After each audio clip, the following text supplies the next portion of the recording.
It's what we're doing. Come and check it out. It's what we're all about. 561 Music. Welcome to 561 Music. My name's Ben. And I'm very, very cold. But also I'm Hector. But it's cold, Ben. It's cold. I'm having flashbacks to England, man. Yeah, it is pretty cold. And it's also cold in England, which means that it is extremely cold. It's extremely cold in England right now. I can only imagine because right now it's like cold and drizzly here, which is what it was in England when we were there in October. Yeah. Right now, I have to believe it's probably a lot colder than that. Frigid, I believe. Yes. Super cold. But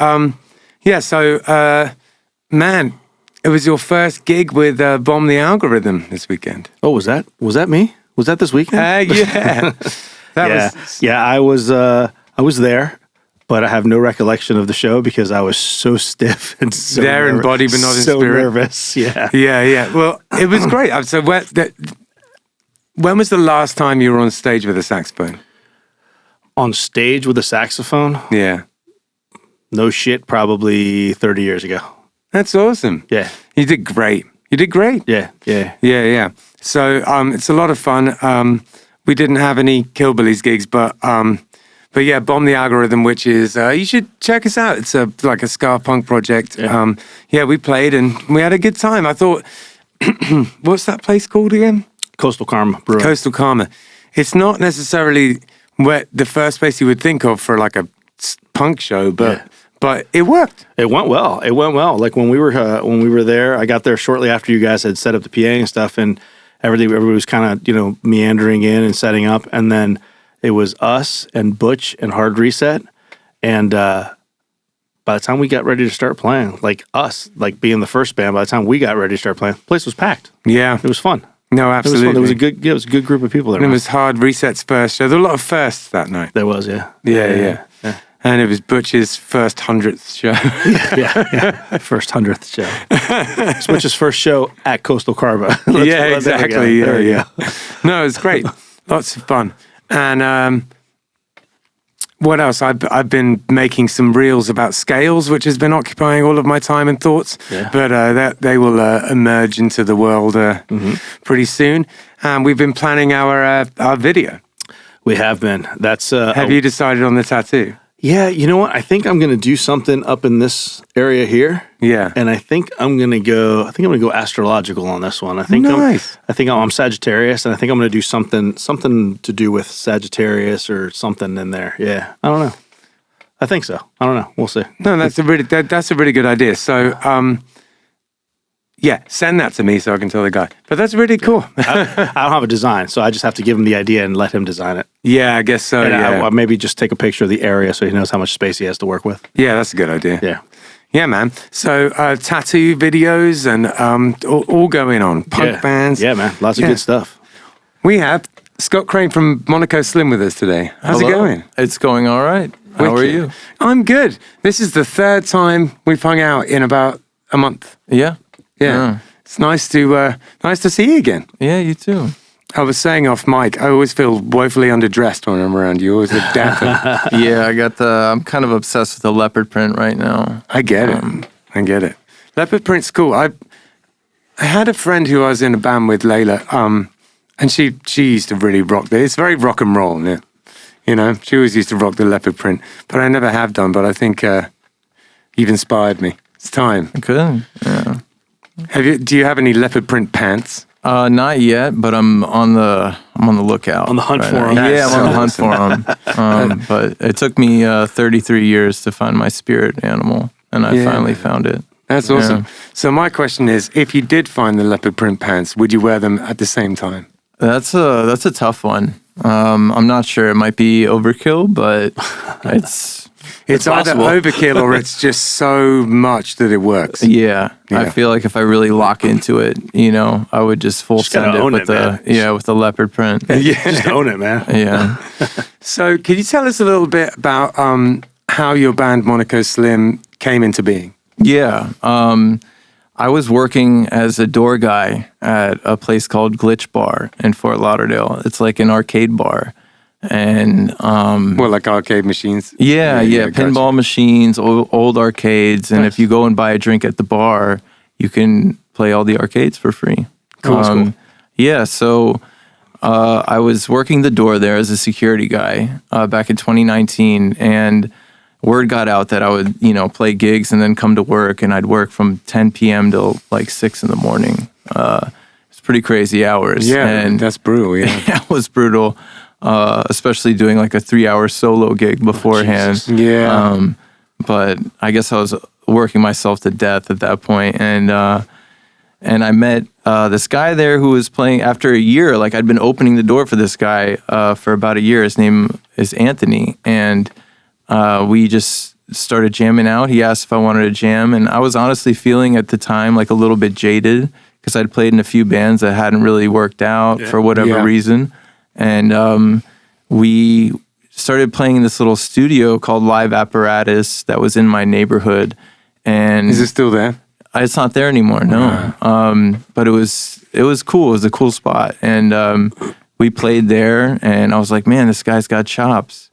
And I went to New Orleans, and after being around the music scene there for like a week, I went for my girlfriend at the time, for her birthday, and I came back and I was like really inspired by the blues music. How can you not be inspired by New Orleans? New Orleans is very inspiring. Yeah. It's one of those places. Yeah. So we came back and I started writing some blues riffs, and one of the other guys that went to Glitch Bar, he played sax and harmonica, and he's like, hey, can I jam with you guys?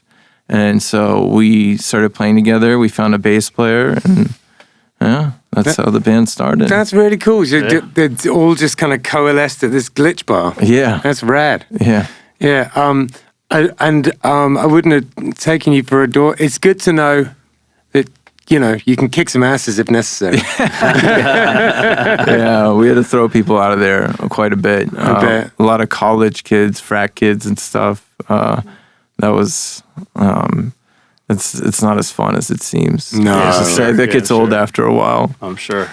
I believe it. So you guys are from the Fort Lauderdale, Miami area? Yeah, from Fort Lauderdale. Fort Lauderdale. And is everyone from Fort Lauderdale in the band? The drummer, Anthony, he is from Virginia. He actually just left the band, and we have a new drummer who is from Fort Lauderdale. Oh, okay. Yeah, the band's kind of going through a transitional phase right now, but everything's on good terms, and it's been great to play with all of them for as long as I have, and people have come and gone from the band, so that's been nice. But for the most part, everyone's from Florida. Different parts of Florida, Sarasota, Fort Lauderdale, Miami. But they all currently reside down.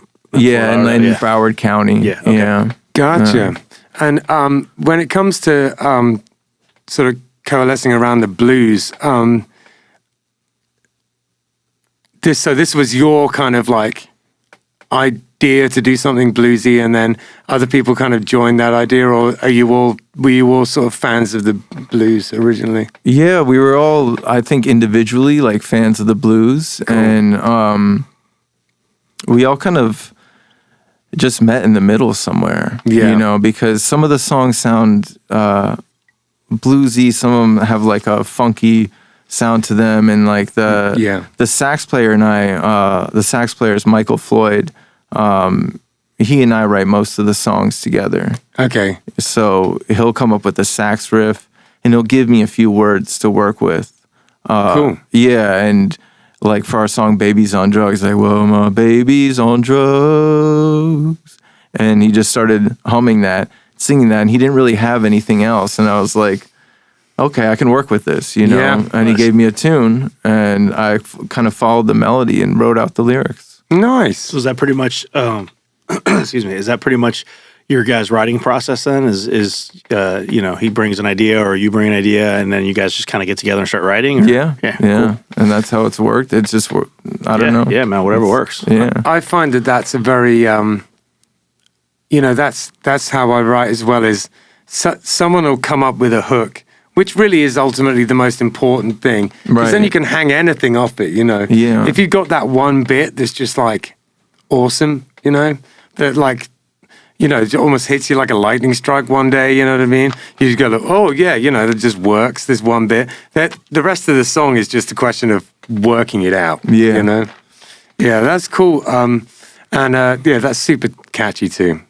My baby's on drugs. That's great. Yeah, I don't know. We kind of just adding on to that. We are really about writing hooks. Like we love making hooks, and we're not I say this a lot. We're not a guitar band. We're not like, and nothing against that either. It's just that I'm just not a great lead guitar player. Right, so right. That's funny because it'll like work in your favor in the long run because, you know, there are people out there who like endless guitar solos, but not many. Mostly guitarists while they're playing them. You know? Yes. Yeah. No, that's cool. Tell you, bass players don't like endless guitar solos. Yeah, I believe that. You know, a little bit here and there is all right.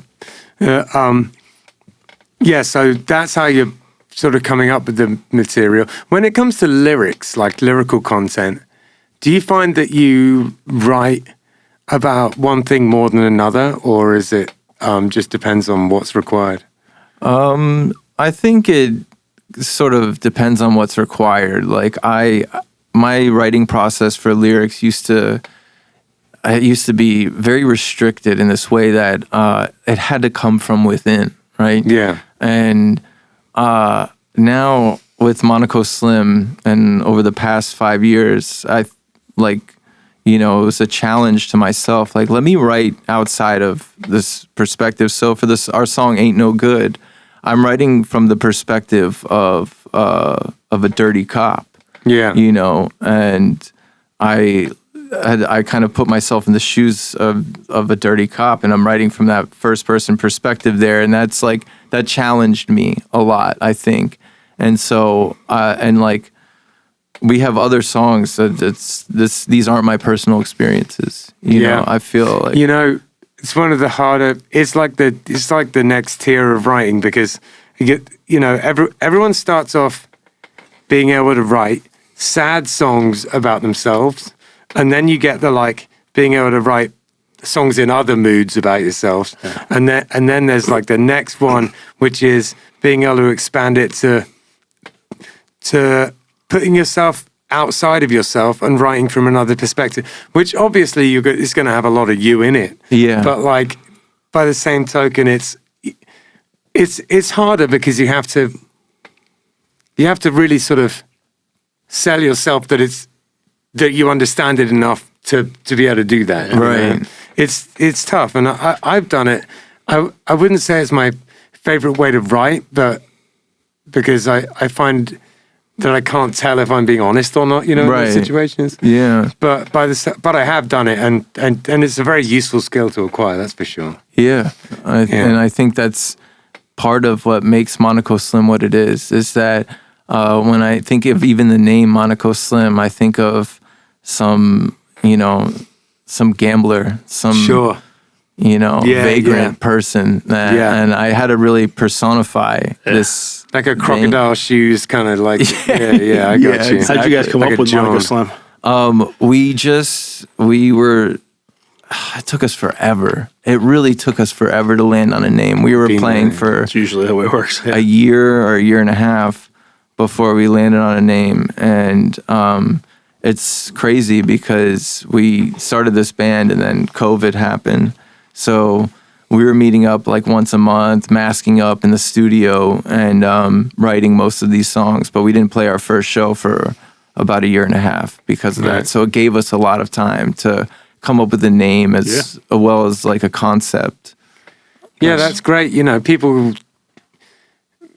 a lot of bands, including bands that, I've been involved with, you'll go out half-baked because you know that the first few gigs will whip you into shape quickly, but having a long time to sit on it and get it exactly right beforehand that's great because you just come out kicking. Yeah, that's awesome. That's actually what my friend's band Hard Reset did. They were just so ready. Yeah, their first gig they didn't drop a note. It was crazy and amazing. Yeah. So all right, so we've discussed the way that you write and some of the ways you approach the lyrics. My next question is, how do you guys approach recording? Well, we've tried a few different things now. We recorded at Live Apparatus. We did a live recording, and then I came in and dubbed over the vocals. So we recorded all the other instruments as one, and then that's how we recorded our song "Other Man." Then we went to Power Station. Yeah. I've been there a few times. Yeah, we recorded there, and we had a recommendation to try this guy out, Wyatt Blair, and he mixed and mastered "Babies on Drugs." Yeah, great. And we were just hitting a few different people up. We're still finding our sound, you know. We recorded our song "Grave Robber" at my friend Joey's studio over in Davie, Florida. So how did you enjoy Power Station? Like that place? Tell me, I'm not going to like color it. How did you enjoy it over there? It was really fun.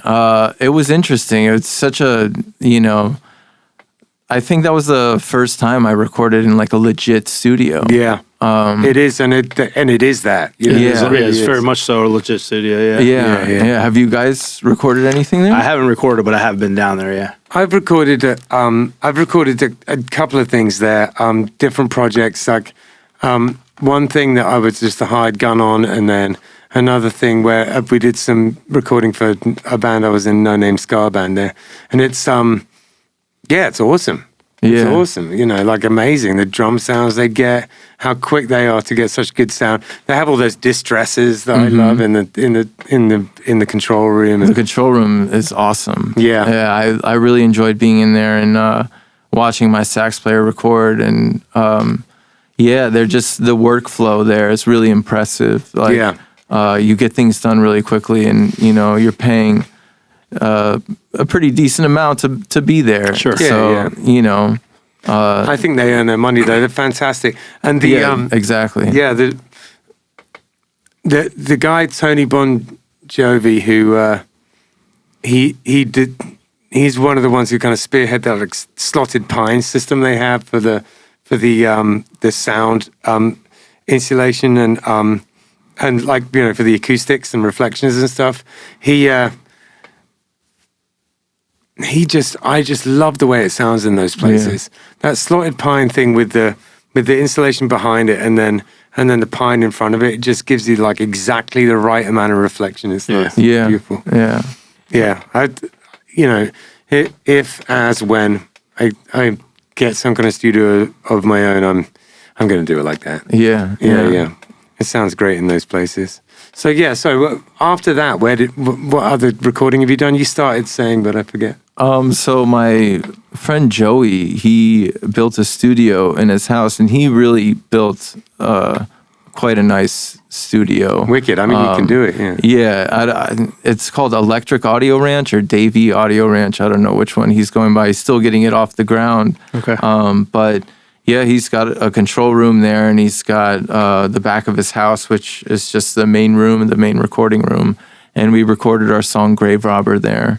And I just love how it sounds. It's just wicked. Yeah, and it's this place with like wooden floors and just kind of this old Davie house. Cool. Yeah, it was nice. I enjoyed recording there. I love the sound. It has like this warmth to it, and being in his vocal booth was just really cool. I've known this guy since high school, wicked. And he worked his ass off to make this place. So nice. I'm looking forward to. And if it's a homie as well like that, you can you spend a bit more time on it. You know, you can really throw your heart into it. And I just felt super comfortable, recording there and like vocalizing in that booth. You know, that was awesome. How does he set up the booth? Is he has he got like a room within a room, little kind of booth like that? Yeah, exactly. Yeah, wicked. I've recorded in a friend of mine's house years ago that had a similar situation where it wasn't all pro or anything, but like they had set up a recording studio at home and stuff, and his vocal booth was literally a closet, and you Sure. would go in, and it was like padding and insulation and everything all the way around, and you'd close the door behind you, and it was dark as hell. It was really weird. It was really weird, but it sounded good. Yeah, right. I remember It's like a 2x2 closet. It was so small. I was doing some private lessons with someone, and they wanted to do some recording, and that's how we got their vocal takes. I sent them into the closet. Yeah. No, that's cool. When it comes to the band as a whole, do you feel like there's anything that, like, a grand scheme of anything that you're kind of trying to say with this art, or do you think it's just depends on song to song? I love leaving stuff open to interpretation, you know, and I think even like what I said earlier about this song being about a dirty cop is like the most I've ever said, you know, you know, like I really, I think there's a message, and I think it's still evolving. I think we're still figuring it out. Yeah. And I love that. That's one of my favorite parts about being in this project is that watching its evolution and like people coming and going, and like it doesn't ever discourage me. It really doesn't, because it's like always like, hey, like I really enjoyed playing with you.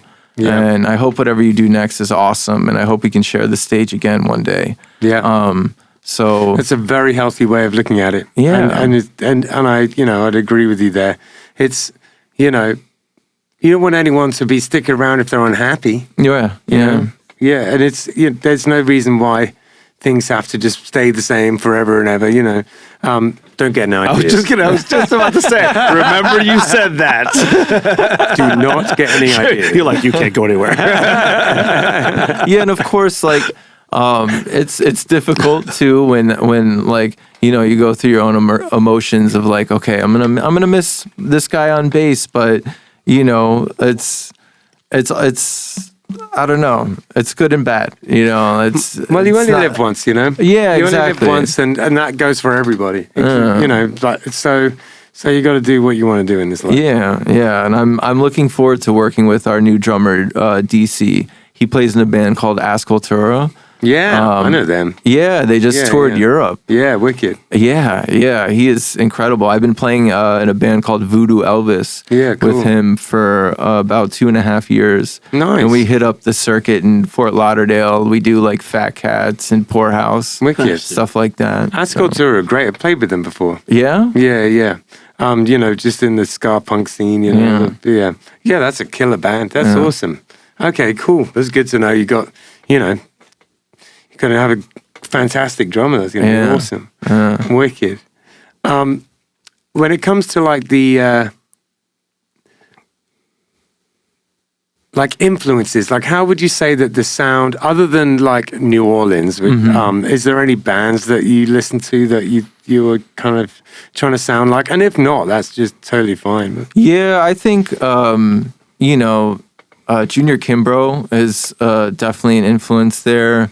R.L. Burnside, just kind of how they, you know, they sing along to what they're playing on guitar. They kind of like match the pitch there. The melodies and stuff. Yeah, exactly. So I think that was a huge influence for me writing songs on the guitar. Like singing the riff. Like Black Sabbath kind of thing. Yeah, exactly. I know what you mean. Yeah, singing along, exactly, singing along to the riff. Yeah, I love that too. It's very effective. If you want someone to remember something the first time, that's a great way of doing it. Right. And you know, honestly, the Black Keys introduced me to those bands. And then I just kind of dived into that genre of like Delta blues. Yeah. That's awesome. And you know, there's nothing wrong with the Black Keys either. They're fantastic. Yeah. And I could hear a little bit of Black Keys influence in there for sure as well. You know, but I mean, nothing to be ashamed of. Black Keys rock. You know? Yeah. So I think now might be a good time for you to go and play a couple of songs. Does that sound good? It sounds great. Wicked. Let's do it. All right. This song's called Florida Sun.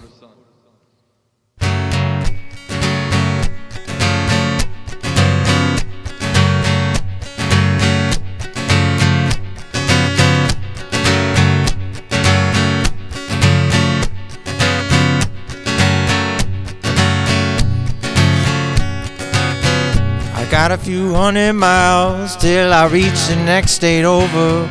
I'm running from the Florida sun. I think I might need somewhere colder. I swear I've spent so much time, cause you know love's hard to find. I got this little girl in mind, it's somewhere down the line. She'll be mine, and I know she'll be mine. I only got a few more miles, but I had to pull over, load up on a couple of drinks, cause I can't handle myself sober. I guess the whiskey plenty of times, the devil's juice will ease your mind.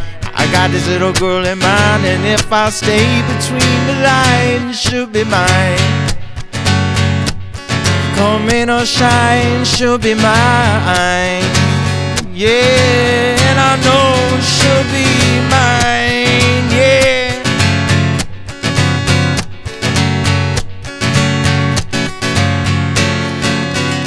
I got a few hundred miles. I'm running from the Florida sun. I swear I've spent so much time, cause you know love's hard to find. I got this little girl in mind, it's somewhere down the line. She'll be mine. Come rain or shine, she'll be mine, yeah. I'm running from the Florida sun. I'm running from the Florida sun. I'm running from the Florida sun. I'm running from the Florida sun. I'm running from the Florida sun. I'm running from the Florida sun. Come rain or shine, she'll be mine.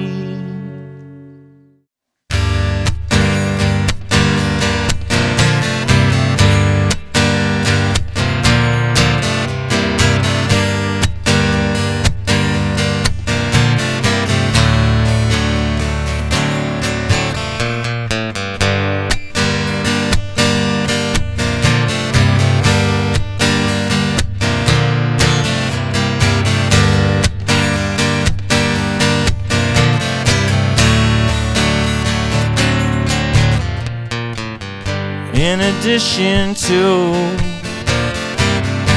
the many times I said, oh, well, I started drinking again. I made some cool new friends, became a shadow man again.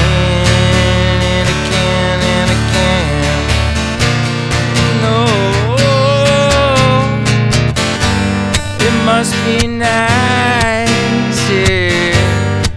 Well, I want your life.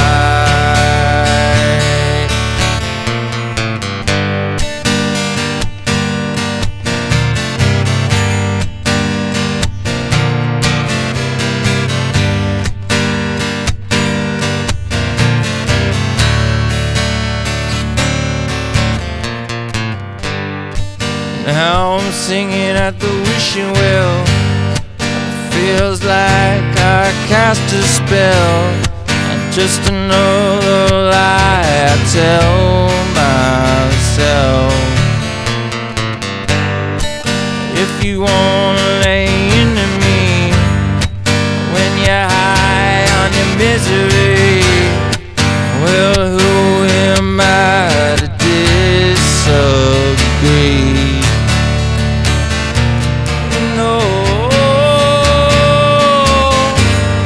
Must be nice. I want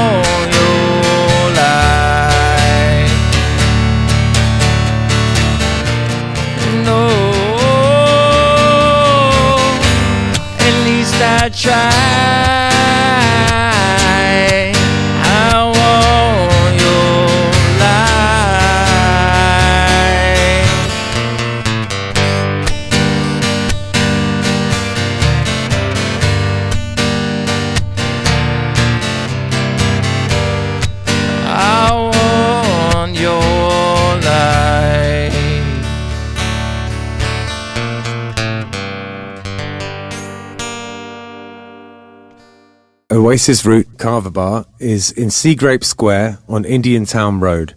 And it is a kava bar. If you don't know anything about kava, it's a Polynesian root that you grind up and you mix with water. And it has been in Polynesia for potentially thousands of years. It's an old thing that they used for kind of ceremonial and also sort of leisure purposes. It's meant to be something where, that brings people together. You all take a shell of kava and chink them together and say bula and have it together like that. It's meant to be something to bring people together. It has a kind of an effect, which is, I guess, a kind of a slightly warming effect. It just kind of makes you feel nice. It's not particularly intoxicating. It's not like drinking alcohol. So the atmosphere in a kava bar is sort of like a cross between a regular bar and a coffee house. It's pretty chill in there. You get all sorts of different types of kava bars. Some of them are more like a club, there's sort of like blacklight and EDM playing. And some of them are more like a cafe. This is one of the cafe type of ones. It's super chill in there. If you're looking for somewhere to, I don't know, maybe go and do some work on your laptop or go and have a chat with friends, it's perfect for that kind of thing. There's a foosball table in there if that's your jam, or baby-foot as they call it in France. Yeah, Jim, the owner, is a really cool guy and he has very kindly sponsored our podcast. So thank you very much for that, Jim. They also do a poker night in there. All sorts of things going on at Oasis Root. 561 Music is sponsored by Live Music Community. It's where we film the podcast that you're listening to right now, and it's also where I work. Gavin, Hector's son, was a student here for a long time, and in many ways he's the musician he is today because of the teachers at Live Music Community. We taught him not only about his instrument, but also about being in a band, and his band, Unemployed Youth, accomplished a lot of goals, mostly band etiquette, how to work together, and all of the nitty-gritty that goes into being in a band on a day-to-day basis. The student signs up for lessons, learns their instrument, joins a real band, and decides the direction it goes in. And we can take people from very young age, 6 or 7 years old, all the way up to 80. There's no age limit here. We run an adult program for people who want to be in a band as adults, but really the main focus is on the kids and getting them playing together and in bands. We are also a studio, a live stream venue. We can record audio or video. The Killbillies live album, Warts and All, was recorded here. It was recorded during a live stream that we did during COVID. Justin had a great idea to record live streams during COVID. A ton of bands came in and it was a real success. Outside of that, we can record albums, we can help you with your EPK, and we have full audio-visual capabilities here. LMC is in Palm Beach Gardens on the northwest corner of Military Trail and North Lake Boulevard. And if you go to livemusiccommunity.com, you have all the information you'll need right there. Okay, so we just listened to some ads, and one of them was for Live Music Community, and this is she. Here we are. This is where we are. Yeah, so as you know from listening to the ad, assuming you didn't skip the ads, this is a music school. So do you have any advice for upcoming musicians? My advice to upcoming musicians would be to stay open-minded, not just with genres of music, but just instruments, and just don't get discouraged, you know, because that can happen. It happens to all of us. And I wouldn't say don't get discouraged, but if you feel discouraged, just keep going. Keep going. That's the most important thing you can do. Mm-hmm. And it seems like obvious, but it's not, Yeah. It's like that feeling of like, oh, why am I even doing this? You got to fight through that, Yeah, totally. I agree. And lastly, it would be work with other people. Make good relationships with other musicians, you know, because that's so important. And working with people can kind of help you to stay open-minded, I think. Yeah, 100%. I think that's great advice. And in terms of getting discouraged, there really is when it comes to music, it's so, at times, I've wanted to throw the towel in, but I've known that it was just a phase, thank God, you know, fought Yeah. through it. And you got it because it's not always going to be sunshine and roses. In fact, you know, sometimes it's going to suck. You just got to keep it up. Yeah. Keep going. Yeah. It's important to surround yourself though with like you're saying, you know, play with other musicians and stuff, and it's important to surround yourself with, i.e., good musicians, but more importantly, supportive musicians. Right. You know, playing with Ben now for 4 years now, Killbillies, 4.5 years. Yeah. You know, I went from playing electric bass most of my life since I was 18 to playing an upright bass and smashing it on there. Like I absolutely love playing the upright bass now, to getting encouraged to picking up a baritone sax again that I haven't picked up in 30 years. And and here we are. Yeah, you know? totally. Yeah, for sure. No, it's great. And, you know, that's one of the things that I love most about Killbillies and is that we got each other's backs. Yeah. You know? Yeah. It's a nice feeling. It's kind of like a gang. Wow, yeah. like a dark. Felt like a friendly gang. a good friendly gang, like the Care Bear gang. Oh, jeez. All right. So, could you give us a little bit of I know it's not something that you 100% like to do, but could you give us a bit of an insight into the two songs that you played? Yeah. So I started with Florida Sun, and I wrote that song about 12 or 13 years ago. It's an old song. I've been playing it for a while now. And I wrote that song with my younger brother, who I grew up with playing music. And he's a drummer. And so we played in a band together called Sight Set. So that's actually not a Monaco Slim song. It's a Sight Set song. Oh, okay, cool. The song was just about a girl. Yeah, they usually are. Yeah. And even if they're not, they are like in some way. Indirectly. I remember back then I was in my early 20s and I was seeing this chick and she moved to Georgia and the song just kind of came to me and I started riffing it with my younger brother and he started chiming in and we wrote the song together and Nice. it just it's weird because I haven't gotten sick of it yet. Yeah. So I'm gonna that's keep great. playing it. The last song of our set is a song that I wrote in 2008.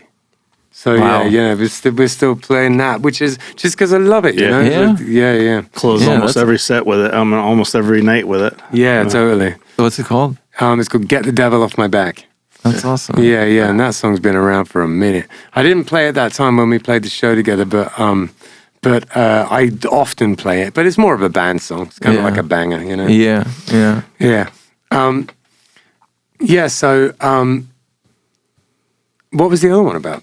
The other song, Must Be Nice. I hadn't written a song in a couple years. I'd been out of a band for a while, and I was kind of just playing solo gigs, like solo cover gigs, and feeling really burnt out. Yeah, that'll do it sometimes. Those gigs. Yeah. And I remember I'd taken a break from drinking alcohol for a while, just to cleanse and Sure. and I've taken a 5-year break at this point. Yeah. how's it going? Well, it was definitely a good idea. Let me just put it that way.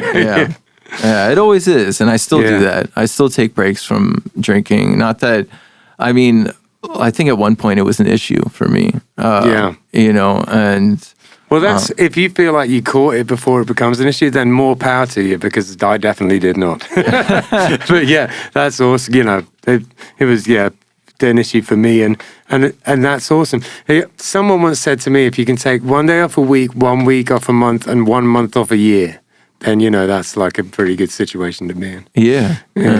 And I had started drinking again when I wrote the song. And I don't know, I guess I felt a little backed into a corner. And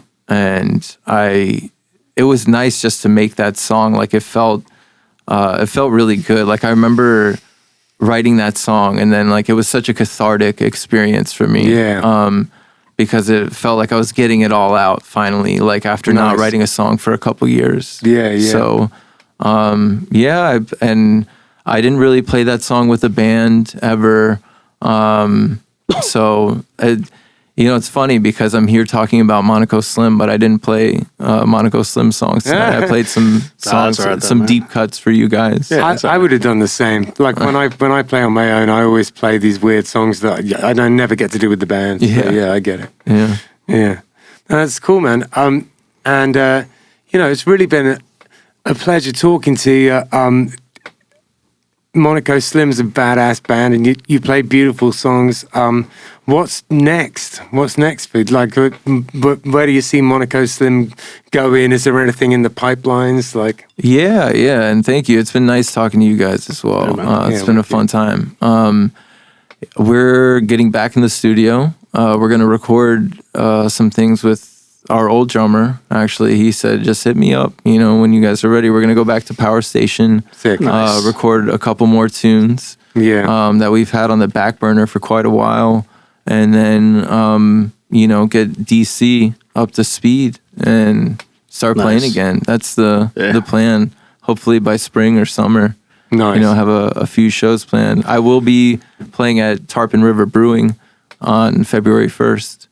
And I saw you play, last week or 2 weeks ago, and so if anyone's watching it, you should head down to Tarpon River Brewing. It's really good, so you should go and check it out. Are you guys typically doing, and I should ask this earlier, but are you guys typically doing original sets, like just 30-minute or an hour or whatever it is for an original set, or are you going out and doing any kind of like the cover gigs and stuff? So with Monaco Slim, we play only our own songs. We play originals. We do about 45-minute sets. Nice. When I play and do my solo gigs or with a duo where I play with. That's what I saw. Yeah, so I play with my bass player who plays lead guitar for our little project, which is called the Working Class Underground. Okay. And we play together and do covers, some originals, some deep cuts, some Monaco Slim songs, and yeah, man, gotta get paid.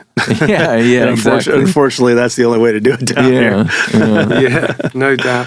And you can learn a lot too by learning other people's songs. It's like writing songs is one thing, but then learning others, it's kind of like you shouldn't be a writer unless you've read a lot of books. Yeah, you know what I mean. I it's agree. kind of like the same as that. So with the original stuff, have you guys been pretty much staying down in the Broward area for the most part, or? Yep. Yeah. We'll have to get you guys up this way, man. Yeah, I'd love to. I mean, we've played at Propaganda. Okay. That was really fun. Man. And I'd love to play there again. We've been doing, our buddy Keith and Ben have been putting together, what is it, once a month Propaganda? Or Yeah, once a month Thursdays at Propaganda? Yeah, so, I'll hit you up and, you can tell me when you're ready with the new lineup. And we're doing, and we do, first Sunday of the month, we do a songwriter circle thing, similar to what you did with the day drinking thing. Oh, okay. Except it's a little bit different format. Yeah, the difference is... Sorry to interrupt. No, that's okay. The difference is that Just don't let it happen again. I have everyone on stage at the same time. So there's like 2 songs each, and it just goes around, Oh, okay. And it's sort of like that kind of Nashville sort of vibe, That's really cool. Yeah. So if you ever want to do that, I would love to. Yeah, count me in. Yeah. Wicked. Okay, that's good to know because March is knocking on the door already. So is there anything that you feel like you need to tell the world? Yeah, I just want to update everybody on the festival. I know it seems like we've been dragging our feet. We have not been dragging our feet. There's a lot of changes to the festival this year, and so there's a lot of behind the scenes stuff happening. So I just wanted to address that and let everybody know that we're not dragging our feet. We're getting it done. We're very close to the final selection of the 20 bands. So we'll be announcing that before the end of this month. Hopefully by then, fingers crossed, we will have the venue to announce. And the reason we haven't announced that is because we have a couple of things going on behind the scenes, and we're trying to work something out with a particular venue. If that works out, then obviously we want to go that route. If it doesn't, then we have backup venues, et cetera. We have good things coming. Very, very good things coming. Hopefully, and so just letting everybody know we're not dragging our feet. We're just having to cross our T's and dot our I's, as they say, and make sure everything's in place. We have sponsorship in place, et cetera, et cetera. And if everything falls into place the way we would like it to, and the way we were hoping to, and the way it seems like it's going to, the festival this year is going to be absolutely bananas compared to any other festival we've done so far. Like, it's going to make the other festivals look like they were just, small potatoes. It's going to be really fun. It's going to be really fun. So, so keep an eye out for that. We will be making announcements on that stuff soon. So this weekend, there's a lot going on. We got Nina's Yard Party, which you may know from... Such bands as Nina's Yard Party? Yeah, exactly. So Hector's in Nina's Yard Party. I'm in it. Me and Hector were in 3 bands together lately. But so we're playing at a festival. It's called Jelly, and it's at the backyard in Fort Lauderdale. Yeah, we'll be down in your neck of the woods. Oh, okay. Yeah, we're playing there at 2:15. We're one of the first bands on, but looks like a great festival. And it's a good Nina's lineup. Yard Party is a lot of fun. Yeah, looking forward to it. ska band, and the festival looks like it has a killer lineup. So Yeah, Yeah. exactly. There's loads of great people playing. And then in the evening of that day, Killbillies is playing at Paddy Mac's. Paddy Mac's, yeah. And that's 9 to midnight, and that's one of our favorite gigs to play. We love that place. And then on the 1st of February, Killbillies is bringing out our new single, No Regrets. No regrets, yeah. So keep an ear and an eye out for that coming out. There's a pre-save link, and we'd love it if people clicked on that. That's on our social media and stuff, and I'll be posting it. Yeah. And also keep an eye out for when I finally bring out one of my reels about scales, because they're called Scales Reels. I'm looking forward to doing that. So there's a lot going on. Yeah. There's a lot going on. Yeah, we're going to start filming the video for No Regrets next week. Yeah. So hopefully that will be not too long after the release of the single. And unplanned and just coincidentally, our single drops on the day that we're playing the South Florida Folk and Acoustic Festival down in Davie, and that'll be the first time we play that. So we're excited about that, man. That's a pretty good festival. Absolutely, and we're also plotting some different, some more episodes and sides to the 561 Music podcast. We'll let you know about that once it's all settled in. But I think it's going to be really exciting, and it'll provide more content, interesting stuff too. Yeah, man. Lot going on. Like I said, it seems like we're dragging our feet on the festival, but it's because we have a lot of moving parts right now, and we're trying to get everything locked in so we can bring you guys more content. We can do, bigger and better with the festival. We can book more shows like we've been trying to do this year. 2025 is we're trying to make 2025 a hell of a growth year for 561 Music, basically. Yeah, which in turn means a hell of a growth for the local scene, which is our ultimate goal. Absolutely. Yeah. So keep playing music, keep getting out there and watching bands, and thank you so much for coming and speaking to us on the show. Yeah, Thank thanks, you, man. guys. Appreciate having you. Thank you. Nice one. Yeah.